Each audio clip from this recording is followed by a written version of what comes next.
നിരവധി സംഭവങ്ങൾക്ക് സാക്ഷ്യം വഹിച്ചിട്ടുണ്ട് അഹമ്മദാബാദിലെ BJ മെഡിക്കൽ കോളേജ്. പക്ഷേ ഇതുപോലൊരു സങ്കട കാഴ്ചയ്ക്ക് നാളിതുവരെ ആശുപത്രി പരിസരം വേദിയായിട്ടില്ല. നൂറുകണക്കിന് പേർ കണ്ണീരോടെ തങ്ങളുടെ ഉറ്റവരെ തിരയുന്ന കാഴ്ച.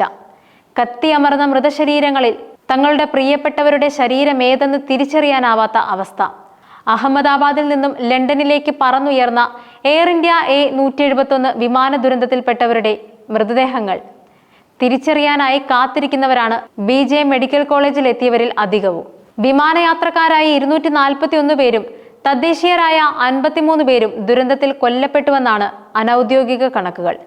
ഹോസ്റ്റൽ വിദ്യാർത്ഥികളും കെട്ടിടത്തിന്റെ പരിസരത്തുമുണ്ടായിരുന്ന എത്ര പേരാണ് ദുരന്തത്തിനിരയായതെന്ന് ഇപ്പോഴും വ്യക്തമല്ല. മൃതദേഹങ്ങൾ തിരിച്ചറിയാനാവാത്ത വിധം വികൃതമായതാണ് ബന്ധുക്കൾ നേരിടുന്ന വെല്ലുവിളി. ഉറ്റവരെ തേടിയെത്തുന്നത് ബന്ധുക്കളിൽ നിന്നും DNA സാമ്പിളുകൾ ശേഖരിച്ച് പരിശോധന നടത്തുകയാണ് അധികൃതർ.